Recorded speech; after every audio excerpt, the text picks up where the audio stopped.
Good morning students. आज हम पढ़ेंगे प्रगामी तरंग का विस्थापन समीकरण। Today study about displacement equation of progressive wave. प्यारे विद्यार्थियों, हमने पिछले वीडियो में देखा था यदि किसी माध्यम में यदि किसी माध्यम में तरंग संचरित होती है, तरंग संचरित होती है तो माध्यम के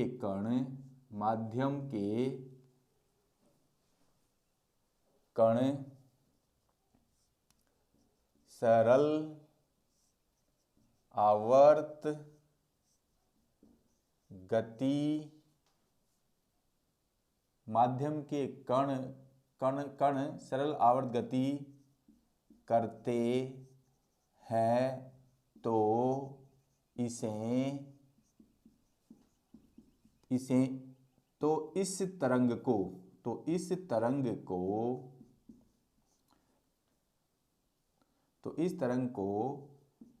सरल आवर्त प्रगामी तरंग इस तरंग को सरल आवर्त प्रगामी तरंग कहते हैं।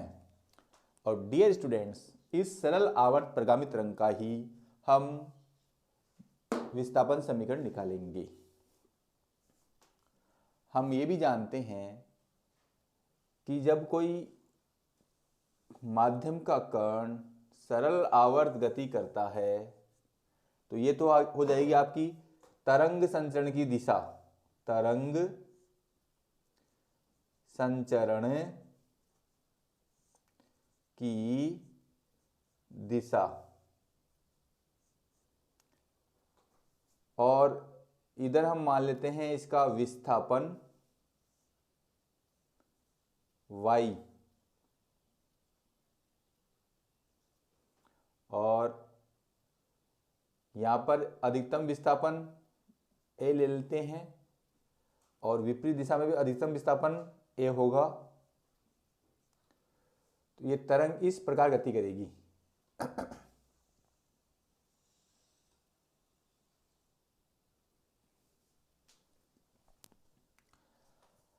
हमने पिछली क्लास में पढ़ा है कि जब कोई कण सरल आवर्त गति करता है तो उसका विस्थापन समीकरण निम्न होता है।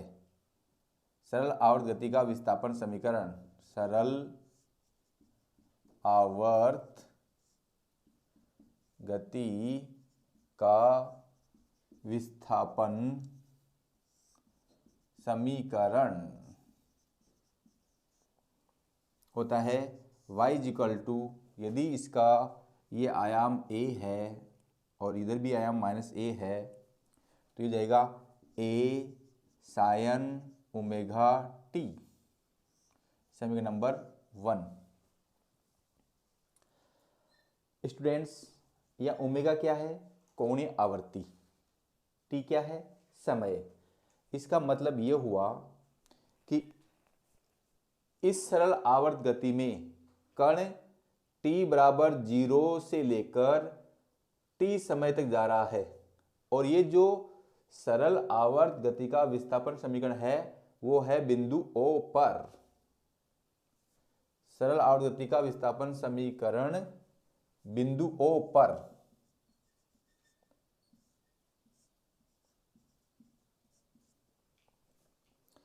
यानी कि यहां से यहां तक सरल आवर्ती करने में उसे t समय लगता है। तो ये वाला समय t कहां पर आया है? यहां पर। अब मैं ये मान लेता हूं कि मेरा कोई कण है जो यहां बिंदु A पर आ रहा है और इसे बिंदु A पर आने के लिए समय लगता है t1, और ये जो कण सरल आवर्त गति कर रहा है ये, और ये मानता हूं जो तरंग का वेग है, तरंग का वेग क्या है, v है। तो बिंदु A पर तरंग का वेग, बिंदु A पर तरंग का वेग, और ये भी मान लेता हूं कि ये जो दूरी है t1 समय में x दूरी तय करता है। ये सब मैंने मान लिया है। मैं पुनः अपनी बात को रिपीट करना चाहूंगा क्योंकि इसे समझने के लिए ये जो t है, ये जो विस्थापन समीकरण है वो बिंदु O पर विस्थापन समीकरण है, और समय कौन सा लिया हमने, ये वाला समय कौन सा लिया, ये वाला। तो ये जो t है वो इस पूरे समय को दिखा रहा है। अब मैंने क्या है, मुझे विस्थापन समीकरण निकालना है बिंदु A पर।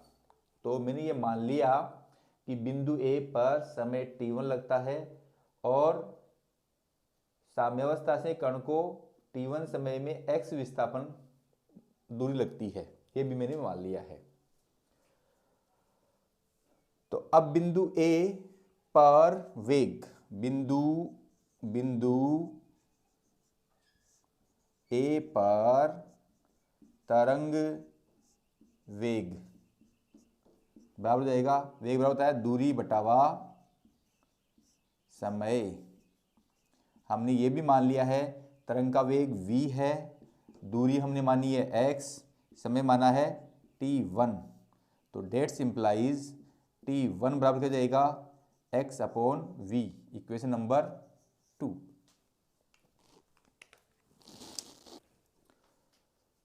डियर स्टूडेंट्स, ये मैं आपको मोस्ट इंपोर्टेंट पहलू से अवगत करा रहा हूँ। यहाँ बिंदु O पर सरल आवर्त गति का विस्थापन y equal to a sin omega t है, और हमने ये देखो ऊपर लिखा है यदि माध्यम का कण सरल आवर्त गति करता है तो इस तरंग को हम सरल आवर्त प्रगामी तरंग कहते हैं। तो यही आपके प्रगामी तरंग का भी बिंदु O पर विस्थापन समीकरण है। अब देखो, ये मैंने बिंदु A पर वेग से समय क्या निकाला, t1। अब मेरा यहां से यहां तक समय क्या हो गया, t1, और यहां से यहां तक समय कितना था, t। अब तो इस बिंदु पर समय कितना हो जाएगा, बिंदु A पर समय कितना हो जाएगा, t minus t1, t minus t1। तो बिंदु A पर सरल आवर्त प्रगामी तरंग का समीकरण क्या हो जाएगा, बिंदु A पर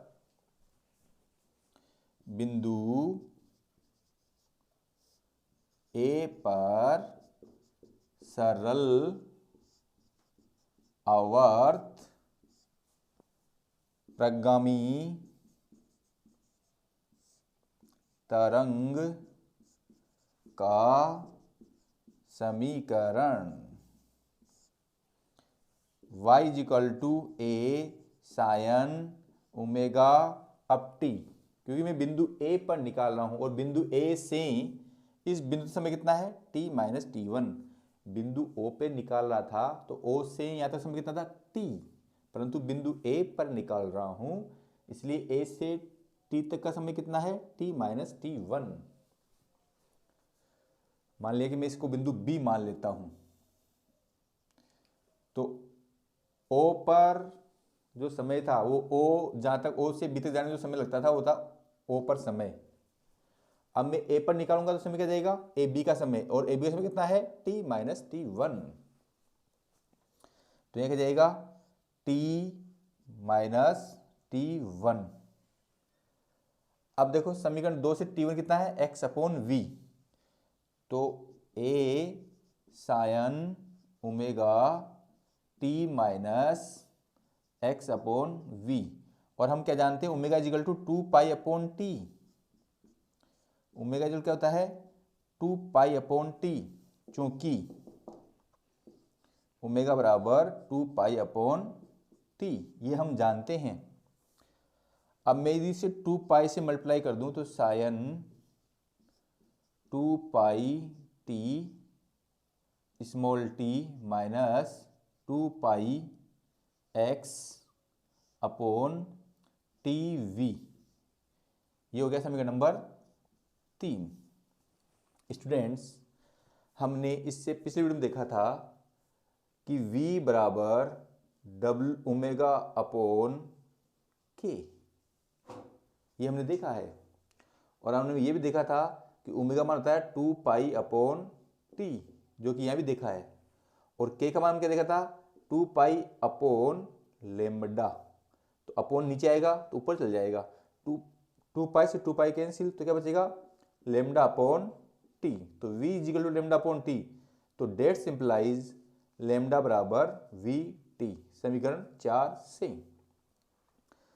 अब वी टी बराबर क्या रख दूंगा मैं, वी टी या टी वी बराबर लेमडा रख दूंगा, तो समीकरण 3 व 4 से। अब आप इसका स्क्रीनशॉट ले सकते हैं। समीकरण 3 व 4 से, तो y equal to a sine 2 pi upon T t minus 2 pi x upon lambda. तो y equal to a sine 2 pi upon T omega T minus, देखो इसको हम क्या लिख सकते हैं पुनः, k इजिकल टू में लिखा था 2 पाई अपॉन लेमडा, तो इसे लिखता हूं k x। ये हो गया समीकरण नंबर 5। समीकरण 5 प्लस x दिशा में प्रगामी तरंग को प्रदर्शित करता है,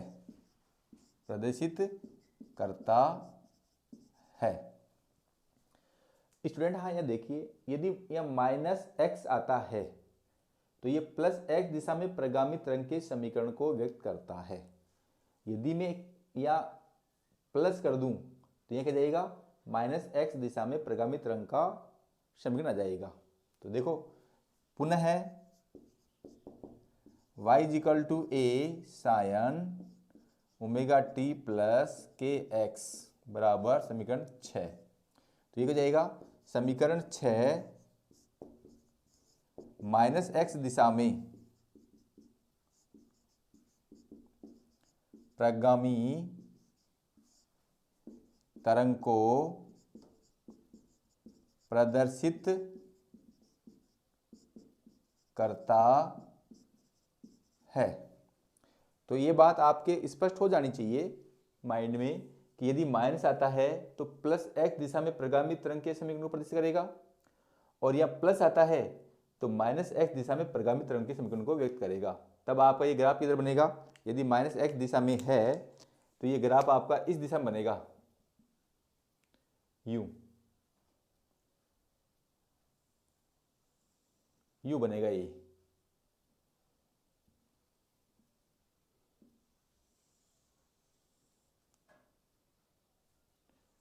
इस प्रकार से बनेगा ये।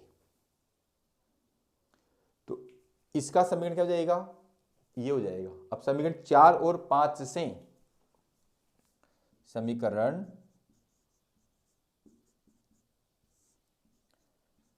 5 व 6 से y बराबर हम क्या लिख सकते हैं, a sine omega t plus minus plus या प्लस माइनस भी लिख सकते हैं, प्लस माइनस के एक्स। ये हमारा क्या हो गया, प्रगामी समीकरण का प्लस एक्स दिशा में और माइनस एक्स दिशा में संयुक्त रूप से समीकरण हो गया है। प्लस एक्स दिशा में है तो माइनस एक्स दिशा में प्रगामी तरंग को प्रदर्शित करेगा, माइनस एक्स में है तो प्लस एक्स दिशा में प्रगामी तरंग के समीकरण को व्यक्त करता है। यानी उल्टा, माइनस है तो प्लस एक्स दिशा में करेगा और प्लस है तो माइनस एक्स दिशा में प्रदर्शित करेगा। है पथांतर और कलांतर में संबंध, relation between path difference and phase difference. देखो हम जानते हैं कि जब माध्यम में कोई तरंग गति करती है तो ये उसकी तरंग संचरण की दिशा होती है और ये उसका अधिकतम विस्थापन, और ये उपविपरीत दिशा में अधिकतम विस्थापन, और ये विस्थापन y को, और ये आपका हो जाएगा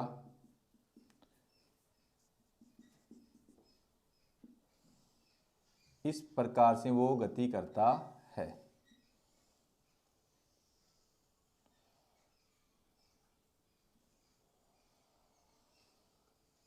इस प्रकार से कण क्या करता है, सरल आवर्त गति करता है, जिसे हम कहते हैं प्रगामी, सरल आवर्त गति प्रगामी समीकरण। और उसी के माध्यम से हम मान लेते हैं कि शुरू में जो कण था वो बिंदु O पर था, वो यहाँ कोई बिंदु A है, तो यहाँ से यहाँ तक जाने पर उसे x1 विस्थापन लगता है, और जब वो यहाँ चला जाता है बिंदु B पर, तो उसको यहाँ से यहाँ जाने पर x2 दूरी तय करनी पड़ती है, ये अपन मान लेते हैं, और यहाँ से यहाँ जाने में x1 दूरी लगती है उसको। तो हम ये जानते हैं कि जो पथांतर होता है, पथांतर क्या है, किसी सरल आवर्त गति में माध्य स्थिति से पथों के अंतर को पथांतर कहते हैं, और किसी सरल आवर्त गति में कला कोणों के दो कोणों का अंतर को कलांतर कहते हैं। दो कोणों के अंतर को कलांतर कहते हैं, ये हमने देखा है। तो हम ये मान लेते हैं कि हम जानते हैं कि प्लस x दिशा में प्रगामी तरंग का समीकरण, हम जानते हैं कि प्लस x दिशा में प्रगामी तरंग का समीकरण क्या होता है, y = a sin omega T minus K x, ये हमने पढ़ा है। अब देखो ये कण साम्यावस्था से x1 दूरी पर विस्थापन बिंदु O से विस्थापन x1 होने पर प्रगामी तरंग का समीकरण निम्न होगा। प्रगामी तरंग का समीकरण क्या हो जाएगा, y = या इसको मान लो कि y1 मान लेता हूं, a sin omega T minus के x1, क्योंकि देखो यहां से यहां तक का समय क्या रहेगा, t रहेगा। इसी प्रकार बिंदु O से, देखो इसको विस्थापन नहीं करके मैं दूरी कर लेता हूं, दूरी x1 पर, और ये कर लेता हूं दूरी x2 पर प्रगामी तरंग का समीकरण क्या हो जाएगा, y2 = a sin omega T minus के x2, ये होगा। ये मेरा समीकरण नंबर 1 और ये समीकरण नंबर 2। अब देखो समीकरण 1 में आप देख रहे हैं ये कला है, समीकरण 1 में ये वाली कला है, ओमेगा टी माइनस के x1 कला है। समीकरण 2 में ओमेगा टी माइनस के अंतर क्या होता है, किसी माध्यम के कलाओं का अंतर कलांतर कहलाता है। तो यह कलाओं का अंतर डेल फाई बराबर φ2 माइनस φ1, तो ये तो क्या है आपका φ1, ये क्या है आपका φ2। तो फाई टू बराबर, फाई टू कितना है, omega T minus K X to,